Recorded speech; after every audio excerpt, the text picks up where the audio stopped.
नमस्कार, मी केतकी जोशी आणि पहिलीच बातमी आहे राज ठाकरे यांच्या एका वक्तव्याची। आणि औरंगाबादमध्ये त्यांनी एक विधान केलेलं आहे। पक्षातल्या गद्दारांची मला नावं समजलेत आणि आता त्यांची हकालपट्टी करणार असल्याचं राज ठाकरे यांनी औरंगाबादमध्ये म्हटलेलं आहे। हे गद्दार आहेत, त्या गद्दारांची 2 दिवसात हकालपट्टी करणार असं सुद्धा ते म्हणालेले आहेत। कार्यकर्त्यांसोबत संवाद साधताना त्यांनी या गद्दारांची हकालपट्टी करणार असल्याचं म्हटलेलं आहे। औरंगाबादच्या 2 दिवसाच्या दौऱ्यावर होते राज ठाकरे, पण आता काही वेळापूर्वीच ते तिथून निघालेले आहेत। उद्या पहाटेपर्यंत खरं ते असणार होते, पण लवकरच ते निघालेले आहेत। काही लोक चुकीच्या बातम्या देतात, आपलेच कार्यकर्ते गद्दार आहेत असं राज ठाकरे म्हणाले। मी 15 दिवसांनी पुन्हा येईन तेव्हा सविस्तर बोलेन असं सुद्धा राज ठाकरे म्हणालेले आहेत। आपल्या सोबत आहेत आमचे प्रतिनिधी सिद्धार्थ गोदाम। सिद्धार्थ, कोणाकडे रोख होता नेमका राज ठाकरे यांचा? केतकी 2 दिवसापासून मनसेचा राज ठाकरे यांचा दौरा आहे। मात्र या दौऱ्यामध्ये कुठेतरी एक गोंधळाची परिस्थिती गेल्या 2 दिवसापासून दिसते। कुठं कार्यक्रम आहेत किंवा राज ठाकरेंना कुठं जायचंय याबद्दलची त्यांनाच माहिती नसल्याचं काल त्यांनी बैठकीमध्ये सांगितलं की कार्यकर्त्यांचं काय ठरते काय नाही हे त्यांच्यापर्यंत पोहोचत नाही, त्यामुळे थोडीशी गोंधळाची परिस्थिती होती। आणि या सगळ्या गोंधळाच्या परिस्थितीवर आज ज्या बातम्या आलेल्या स्थानिक सगळ्या वर्तमानपत्र असेल किंवा टीव्ही मीडियामध्ये एक राज ठाकरे यांच्या विरोधात किंवा मनसेच्या विरोधातल्या बातम्या आलेल्या आहेत। राज ठाकरे यांना व्यवस्थित रिस्पॉन्स भेटला नाही म्हणून त्यांनी बैठक गुंडाळली, अशा बातम्या आलेल्या। त्या बातमीहूनच कुठेतरी राज ठाकरे आज संतापले आणि जाता जाता कार्यकर्त्यांचा जो मेळावा होता त्या मेळाव्यामध्ये त्यांनी स्पष्टपणे सांगितलं की प्रसार माध्यमांना वर्तमानपत्रांना आपल्याच पक्षातील काही नेते चुकीच्या आणि घाणेरड्या बातम्या देतात, त्यामुळे त्या बातम्या छापून येतात। त्यामुळे अशा गद्दारांना मी आता पक्षामध्ये ठेवणार नाही आणि 2 दिवसामध्ये त्यांची हकालपट्टी केली जाईल। आणि आताच्या पदाधिकाऱ्यांच्या बैठकीमध्येही त्या गद्दार कार्यकर्त्यांनी निघून जावं अशा पद्धतीचा आदेश त्यांनी या ठिकाणी दिला। एकंदरीतच पक्षातील गद्दार म्हणजे हे औरंगाबाद आणि औरंगाबाद जिल्ह्यातील बद्दल त्यांनी बोलला असावा असं मला वाटतं, कारण या ठिकाणच्या बातम्यांबद्दलचा त्यांचा रोष होता। एकंदरीतच आज त्यांचा दौरा आटोपला त्यांनी घेतलेला आहे आणि आता ते पुण्याकडे रवाने झालेले। मात्र माझ्या पाठीमागं बैठक सुरू आहे एका हॉलमध्ये आणि या ठिकाणी महानगरपालिकेच्या निवडणुकीला कसं सामोरं जावं असे मुंबईतील काही नेते मार्गदर्शन औरंगाबादेतील कार्यकर्त्यांना देत आहेत। सिद्धार्थ, धन्यवाद या सगळ्या माहितीबद्दल। आणि 15 दिवसांनी राज ठाकरे पुन्हा औरंगाबादमध्ये येणार आहेत। औरंगाबादच्या महापालिकेची निवडणूक आहे आणि ती खूप गांभीर्यानं मनसेनं घेतल्याचं दिसून येतंय। पुढची एक महत्त्वाची बातमी आहे, अत्यंत महत्त्वाची बातमी आहे। शिवसेनेची नाणारबद्दलची भूमिका बदलली आहे का असा प्रश्न आता निर्माण झालाय। याला कारण म्हणजे नाणारला विरोध करणाऱ्या शिवसेनेच्या मुखपत्रातच म्हणजे सामनामध्येच नाणारची जाहिरात देण्यात आली आहे। मात्र इतर वृत्तपत्रांप्रमाणेच हे सुद्धा वृत्तपत्र असल्याचं सांगत खासदार विनायक राऊत यांनी टोलवाटोलवी केलेली आहे। आपल्याला माहिती आहे नाणारबद्दल शिवसेनेची अत्यंत आग्रही भूमिका होती। या प्रकल्पाची अधिसूचना शिवसेनेनंच रद्द करायला लावली होती। कोणत्याही परिस्थितीत नाणार होणार नाही असं शिवसेनेनं म्हटलेलं होतं, वारंवार ते सांगितलेलं होतं। आणि आता सत्तेत आल्यावर लगेचच शिवसेनेची भूमिका बदलली आहे का, हा विरोध मावळलाय का असा प्रश्न आता निर्माण होतोय। कारण सामनामध्ये जे शिवसेनेचं मुखपत्र आहे, जे एरवी सांगितलं जातं की शिवसेनेची भूमिका मांडतं, त्याच सामना या मुखपत्रामध्ये आत्ता नाणारची जाहिरात आलेली आहे आणि ज्यामध्ये असं म्हटलंय की नाणार म्हणजे कोकणचा विकास असं या जाहिरातीत म्हटलेलं आहे। आणि खरं तर कायम शिवसेनेनं या नाणारला विरोध केलेला आहे। उद्धव ठाकरेंनी सुद्धा सातत्यानं हे सांगितलेलं आहे। कोकणातले जे लोकप्रतिनिधी आहेत शिवसेनेचे त्यांनी सुद्धा सातत्यानं विरोध केलेला आहे।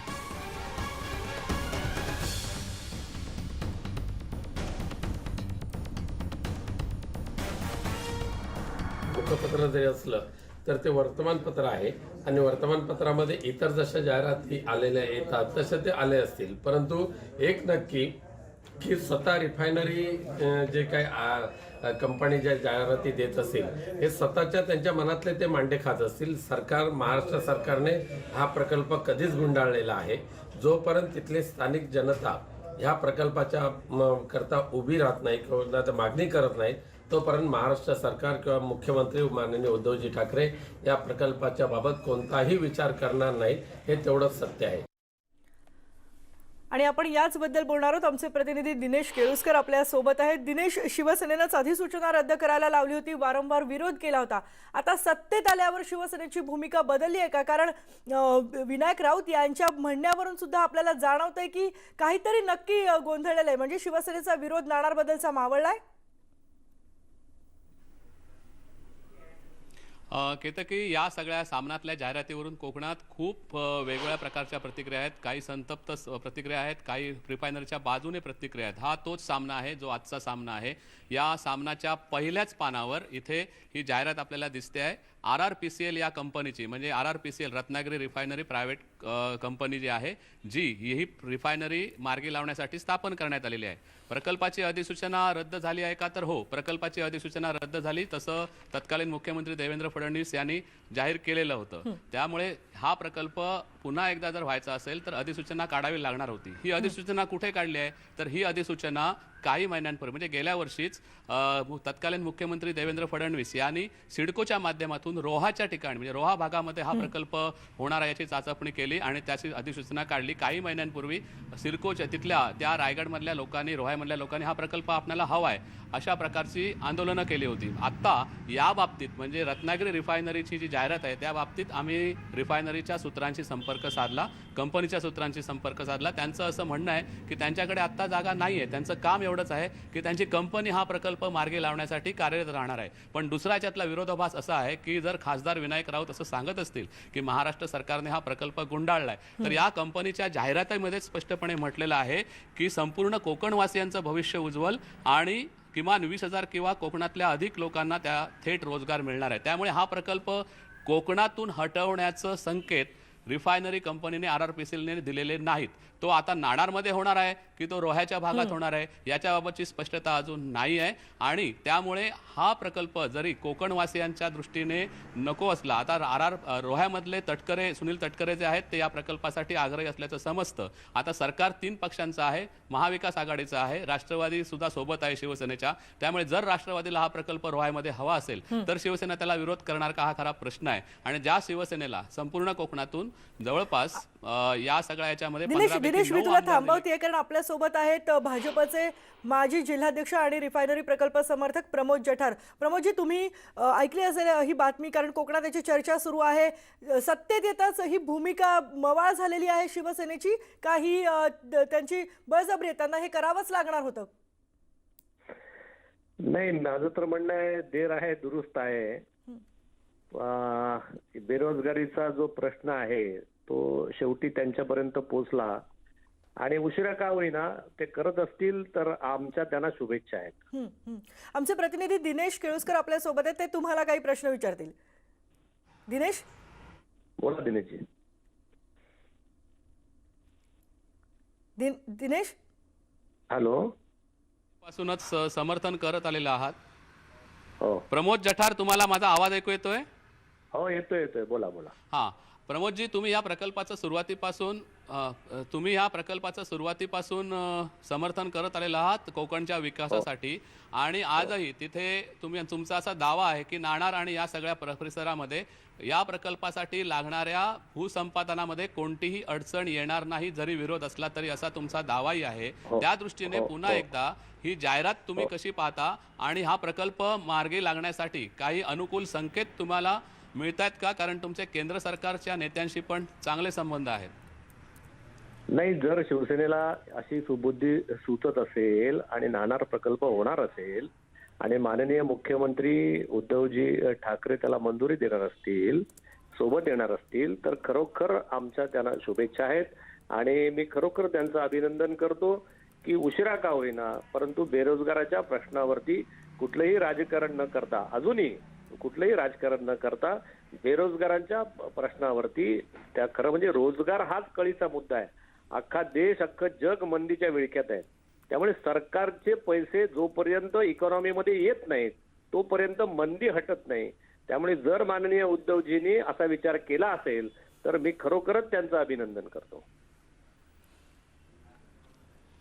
प्रमोदजी, पण दुसरी महत्वाची गोष्ट अशी आहे की या प्रकल्पाची अधिसूचना आधीच रद्द झालेली आहे. ती तुमच्याच मुख्यमंत्र्यांनी शिवसेनेच्या दबावामुळे रद्द केलेली होती गेल्या वर्षी आणि तुम्ही युतीत असताना. आता पुन्हा एकदा या प्रकल्पाची अधिसूचना नव्याने अजून काढण्यात आलेली नाही, तरी सुद्धा तुम्ही आशावादी आहात?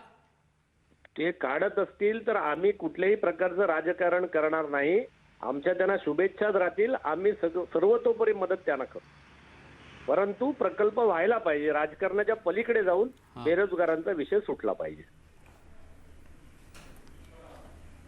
धन्यवाद प्रमोदजी आमच्याशी बोलल्याबद्दल. आपल्या बरोबर आता आहेत रिफायनरी कृती विरोधी संघर्ष समितीचे अध्यक्ष अशोक वालम, ज्यांनी हा सगळा लढा पुकारलेला होता आणि रिफायनरीची अधिसूचना सगळ्या गावातल्या सगळ्या स्थानिकांच्या विरोधामुळे रद्द करायला लावलेली होती. ते अशोक वालम आपल्या सोबत आहेत.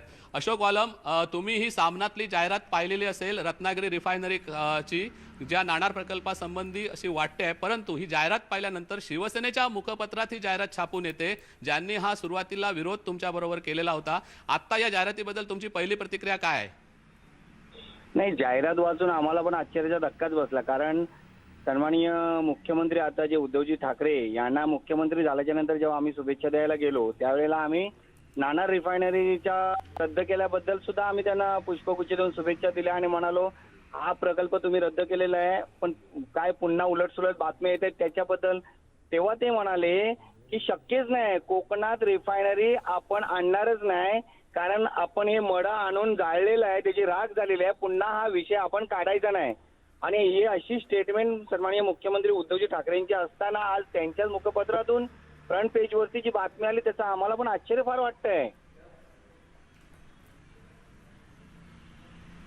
बरोबर आहे अशोक वालम, पण दुसरीकडे या रिफायनरी कंपनी जी आहे ही कंपनी अजून अस्तित्वात आहे. जरी प्रकल्पाची अधिसूचना रद्द झालेली असली तरी सुद्धा या कंपनीच्या सूत्रांचं असं म्हणणं आहे की हा प्रकल्प कोकणात कुठेही होऊ शकतो, तो रोह्यामध्ये पण होऊ शकतो. तशा प्रकारची अधिसूचना गेल्याच वर्षी सरकारने, तत्कालीन भाजप सरकारने काढलेली होती. आता हा प्रकल्प रोह्यात झाला तर तुमचं काय म्हणणं असणार आहे? हे आम्हाला सन्माननीय मुख्यमंत्री उद्धवजी ठाकरेंनी पण विचारलं, जर रोह्यात हा प्रकल्प होत असेल तर तेव्हा तुमची काय भूमिका असेल? तर म्हटलं तिथल्या लोकांची जी भूमिका असेल ती आमची भूमिका असणार.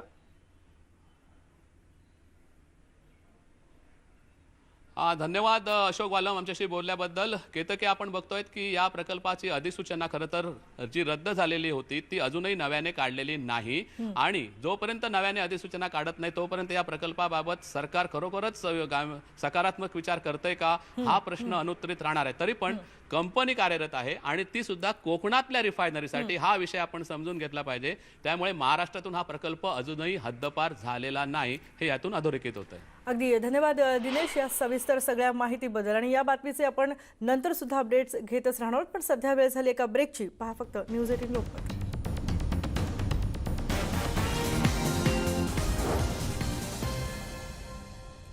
बातमी आहे नाशिकमधली. नाशिकमधल्या आडगावकर ज्वेलर्समध्ये गुंतवणूकदारांनी प्रचंड गोंधळ घातलाय, कारण त्यांचे गुंतवलेले पैसे त्यांना वेळेत परत मिळालेले नाहीयेत. गुंतवलेले पैसे वेळेत दिले नाहीत, त्यामुळे गुंतवणूकदारांनी चांगलीच आक्रमक भूमिका घेतली आहे आणि शहरातल्या कॅनडा कॉर्नर भागात असलेल्या या ज्वेलरच्या दुकानामध्ये भरपूर गोंधळ या गुंतवणूकदारांनी घातलेला आहे. जे पैसे आपण गुंतवले त्या पैशांच्या मोबदल्यात एकतर सोनं तरी द्या किंवा पैसे तरी परत द्या, अशी मागणी या गुंतवणूकदारांची आहे. आणि मोठ्या संख्येने इथं आता गुंतवणूकदार सध्या आलेले आहेत, त्यामुळे प्रचंड गोंधळ उडालाय. आडगावकर ज्वेलर्स हे सराफ व्यवसायातलं मोठं नाव आहे नाशिकमधलं, त्यामुळे आता वेगवेगळ्या चर्चांना सुरुवात झालेली आहे आणि गुंतवणूकदारांनी तिथेच आता थांबण्याचा निर्णय घेतला. आपल्या सोबत आहेत आमचे प्रतिनिधी प्रशांत बाग. प्रशांत, काय आत्ताचे तिथले अपडेट्स आहेत? कारण गुंतवणूक चांगलेच आक्रमक झालेले पाहायला मिळतात. नेमकं काय कारण सांगितलं जात आहे? येथे खरं तर 1956च्या नॉन बँकिंग कंपनी ऍक्ट अंतर्गत अनेक वेगळ्या प्रकारच्या स्कीम्स महाराष्ट्रातल्या अनेक गोल्ड व्यावसायिकांनी सुरू केल्या होत्या. तशाच प्रकारची एक गोल्ड डिपॉझिट स्कीम जी होती ती 12 महिने, 13 महिने, 24 महिने, 3 वर्ष या कालावधीसाठी आडगावकर ज्वेलर्सने सुरू केली होती. काही स्कीम्समध्ये सोन्याला सोन्याने मोबदला तर काही स्कीममध्ये पैशाला सोन्याने मोबदला अशा प्रकारची स्कीम होती. पण त्या गुंतवलेली रक्कम वेळेत परत न मिळाल्यानं खरं तर हा सगळे ठेवीदार आक्रमक झालेले आहेत की आमचे पैसे परत मिळाले पाहिजे. आडगावकर ज्वेलर्स तसं पाहिलं तर नाशिकमधलं अत्यंत मानाचं आणि प्रतिष्ठेचं सराफा व्यावसायिक म्हणून त्यांची ओळख आहे. काही कारणांनी सोन्याच्या भावाच्या चढउतारामुळे मोठा फटका जरी त्यांना बसला असला तरी त्यांच्याकडे जे पैसे हे मिळतीलच हा विश्वास प्रत्येक ग्राहकाला हा नक्की आणला जातो. पण ज्या प्रकारे वेळेवर पैसे मिळत नसल्यामुळे अस्थिरता तयार झालेली आहे. ठेवीदार सगळेच आक्रमक झालेले आहेत. कोणत्याही परिस्थितीत पैसे द्या नाहीतर सोनं द्या अशा प्रकारच्या मागणीवर ते ठाम आहेत. खरं तर एकमेकांना समजुतीचं भूमिका घेण्याची प्रयत्न सगळे चालू आहे. काही पोलिसांकडे सुद्धा जाण्याच्या तयारीत आहे. आडगावकर सुद्धा प्रत्येक ठेवीदाराशी संपर्क करताय. पण कारण काही सांगितलंय का? पण आडगावकरांच्या वतीनं काही कारण देण्यात आलेलं आहे का नेमकं पैसे दिले जात नाहीत किंवा सोनं त्यांना परत मिळू शकत नाहीये? मुळात केतकी विषय असा आहे की ज्या प्रकारे सोन्याच्या भावामधली चढउतार मोठ्या प्रमाणावर झाली आणि गुंतवलेली रक्कम जी होती ती कमी भावाने लोकांची झाली आणि स्वर्ण पिढीतनं परतवा मिळणार हा होता. पण 32,000 रुपये सोन्याचा भाव असताना जो 42,000 पर्यंत गेला आणि 42,000 मध्ये ज्या लोकांनी गुंतवणूक केली तो भाव आता 40,000 वर झालेला आहे. याचमुळे ही गुंतवणूक परत द्यायला अडचणीत आहे. मोठा तोटा आडगावकरला सुद्धा याच्यात सहन करावा लागलेला आहे असं दिसणारं चित्र आहे. पण आडगावकरांकडे आता जी रनिंग मोबिलायझेशन कॅश पाहिजे ती उपलब्ध नाहीये. पैसे आम्ही परत देऊ किंवा सोनं परत देऊ पण आम्हाला काही कालावधी द्या अशा प्रकारची मागणी आडगावकरांकडनं केली जाते. अजूनपर्यंत तोडगा याचा निघाला नसला तरीही पैसे कोणाचे डुबवणार नाही असं आडगावकरांचं म्हणणं आहे. पण ठेवीदार अगदी मात्र म्हणजे अत्यंत आक्रमक आहे. प्रशांत ज्वेलर्सकडनं सांगितलं जात आहे पैसे बुडवणार नाही, पण अर्थातच सध्याच्या परिस्थितीमध्ये गुंतवणूकदारांचा त्यावर मात्र विश्वास बसत नाहीये. काय नेमकं घडते तिथे याचे अपडेट्स आम्ही तुमच्याकडून घेत राहणार आहोत. या माहितीबद्दल सध्या धन्यवाद. पुढची बातमी आहे इंदुरीकर महाराजांच्या बद्दलची. वादग्रस्त वक्तव्याने टीकेचे धनी झालेले निवृत्ती महाराज इंदुरीकर यांनी कीर्तन सोडून आता मी शेती करीन असं वक्तव्य केलंय. यावेळी त्यांनी माध्यमांवर सुद्धा तिखट प्रतिक्रिया व्यक्त केली आहे. 2 तासांच्या कीर्तनात एखादं वक्तव्य चुकीचं जाऊ शकतं. मी जे बोललो ते अनेक ग्रंथांमध्ये नमूद आहे असंही त्यांचं म्हणणं आहे. समतिथीला संघ केल्यास मुलगा होतो आणि विषम तारखेला संघ केल्यास मुलगी होते असं वादग्रस्त वक्तव्य इंदुरीकर महाराजांनी केलं होतं. काही नाही महाराज, खरंच आहे. मी बोलतोय खरंच आहे, पण सापडानं म्हणून सापडायचं आहे आणि गुंतवायचं आहे. मी तर आता ह्या मुद्द्यावाला उद्याचा परवा दिवस जाऊन द्यायचा. आता लई झालं त्याचा ठेवून द्यायचा. आता नाही, आता आपली सहन करायची कॅपॅसिटी संपली. 26 वर्ष झाले महाराज. बायका नाही, पोरग नाही, रात्रंदिवस प्रवास, कष्ट कष्ट कष्ट कष्ट कष्ट लोकांसाठीच करायचं. मग 2-2.5 तासाच्या कीर्तनात एखादं वाक्य चुकीचं जातं. आता मला गेलेलं वाक्य चुकीचं नाही, मी हे चुकीचं नाही. मी श्री संघ दिवसा म्हणजे समतिथीला मुलगा आणि विषमतिथीला मुलगी हे भागवताचंही खरंय, गाथ्याचंही खरंय, ज्ञानेश्वरीचंही खरंय. मी म्हणतो हेही खरंय. तरी लोक म्हणतात त्याला ठेवून द्या पहिलं. आणि हे चारही बाजूला 3 दिवसात मी अर्धा किलो कमी झालो. फार आपल्याला स्वाभिमानानं जगायची सवयी कॅपॅसिटी संपली आपली. आता दुपारपासून असा निर्णय घेतला उद्याच्या परवा दिवस पाहिजे ठेवून द्यायचा पेटा. आता शेतीच करायची बस, नको मजा नाही. काय मजा तुमची? मजा नाही. एवढं जर आपल्यासारख्याला त्रास होत असेल काही साधा त्रास. आणि हे सगळे गाड्या करणारी जी मंडळी नाही, युट्यूबवाली मंडळी, आखी मंडळी यांनीच इंदुरीकरच संपवला. पण त्यांना माहित नाही युट्यूब संपले.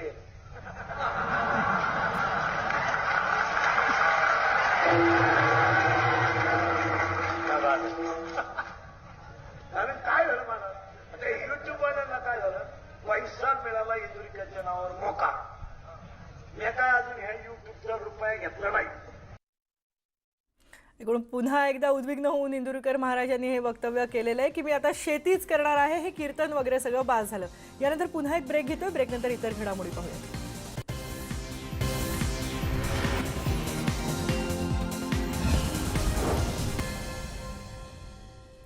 मुंबई गोवा महामार्गाच्या चौपदरीकरणामध्ये टोल प्लाझासाठी जमिनीचं संपादन करण्यात आलं.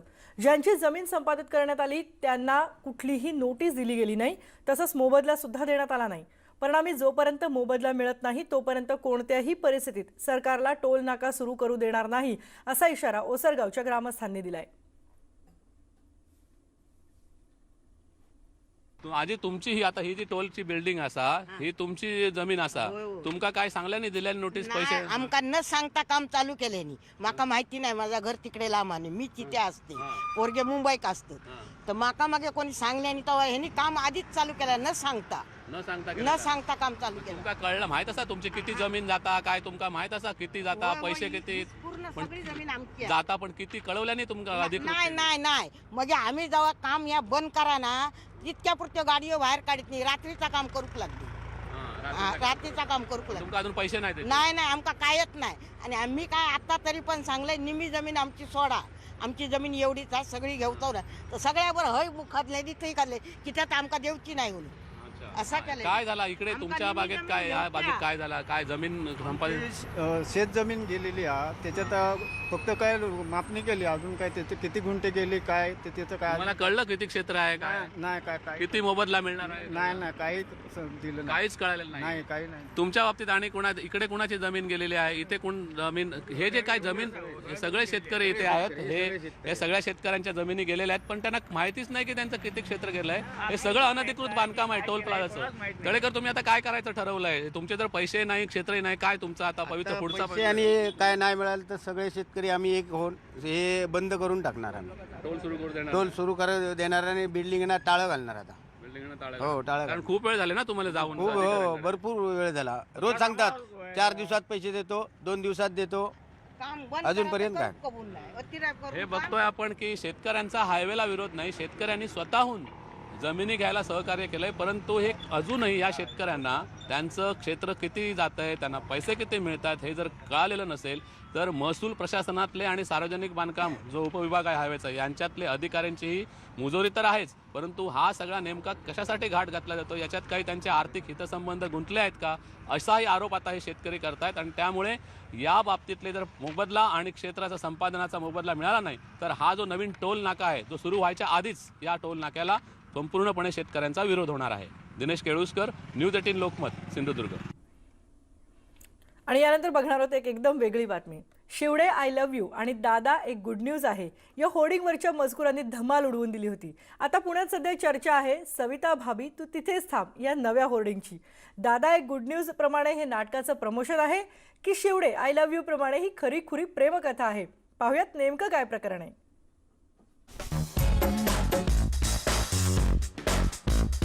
पुण्यात व्हॅलेंटाईन डेच्या पूर्वसंध्येला शहरात सविता भाभीच्या होर्डिंगनं चर्चेला एकच उधाण आलं. सोशल मीडियावर फोटो व्हायरल झाले आणि ही सविता भाभी नेमकी आहे तरी कोण याचे आडाखे प्रत्येक जण बांधू लागला. आंबट शौकीन लोकांमध्ये सविता भाभी अत्यंत लोकप्रिय असल्यानं तीच ही सविता भाभी का असा प्राथमिक अंदाज बांधला गेला. कॉमिक असतील किंवा पॉर्न साईट्स असतील त्याच्यावरती मोठ्या प्रमाणावरती सविता भाभी हे कॅरेक्टर त्याच्याशी संबंधित आहे असं समजलं जातं. त्याच्यामुळे हा नेमका प्रकार काय आहे याबाबत अजून स्पष्टता होऊ शकलेली नाही. मात्र ज्या ज्या ठिकाणी या होर्डिंग्स लागलेल्या आहेत तिथे येणारी जाणारी प्रत्येक व्यक्ती या होर्डिंगकडे मान वळवून थांबते, वाचते आणि मग त्याचा काही अर्थ जो आहे तो लागत नाही, त्यावेळेस पुढे जाते असं चित्र जे ते एकूण पाहायला मिळतं.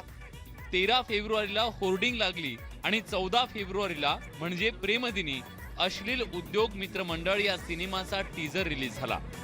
या टीजर मध्ये सविता भाभी पात्र असल्यानं सस्पेन्स आणखी वाढला. ऐका ही सविता भाभी नेमकं म्हणतेय काय. हॅलो, मी सविता, तुमची सविता. हो हो तीच सविता जी तुम्हाला गरजेपेक्षा जास्त माहिती आहे. थोडक्यात काय तर आलोक राजवाडेंचा हा नवा सिनेमा आहे ज्याचा निर्माता आहे विनोद सातव तर लेखक आहे धर्मकीर्ती सुमंत आणि यात पर्णपेठेही आहे. मग आम्ही दिग्दर्शक आलोकलाच गाठलं. चित्रपटाचा ट्रेलर रविवारी रिलीज होईल तेव्हा सगळ्यांनाच चित्रपटाची गोष्ट आणि त्याबद्दलचं एकूण ते दिसणार आहे कसं, ऐकू कसं येणार आहे याबद्दलची अधिक कल्पना येईल. 6 मार्चला चित्रपट रिलीज होणार आहे. अश्लील उद्योग मित्रमंडळ. ओके, म्हणजे अश्लील उद्योग करणारं मित्रमंडळ. मला असं वाटतं की आपल्या सगळ्यांची जी एक अश्लील बाजू आहे जे सगळ्यांनी झाकून ठेवली आजवर आणि आपण सगळे सोजवळ चेहरा घेऊन वावरतो या शहरामध्ये सगळ्या जगभरामध्ये, तो आपला लपवलेला चेहरा बाहेर आणण्याचा काम हा चित्रपट करणार आहे. आता हे अश्लील उद्योग मित्रमंडळ आणि त्यातल्या सविता भाभीनं चाळवलेली तुमची उत्सुकता येत्या 6 मार्चला सिनेमा रिलीज झाल्यावरच शमणार आहे. त्यामुळे आम्ही म्हणतोय सविता भाभी तू तिथंच थांब. व्हिडिओ जर्नलिस्ट गणेश आणि सचिन सह वैभव सोनवणे आणि अद्वैत मेहता, न्यूज 18 लोकमत, पुणे. आणि याबरोबरच आपण या बुलेटिनमध्ये इथेच थांबतोय, पण ताज्या घडामोडींसाठी तुम्ही पाहत राहा फक्त न्यूज 18 लोकमत.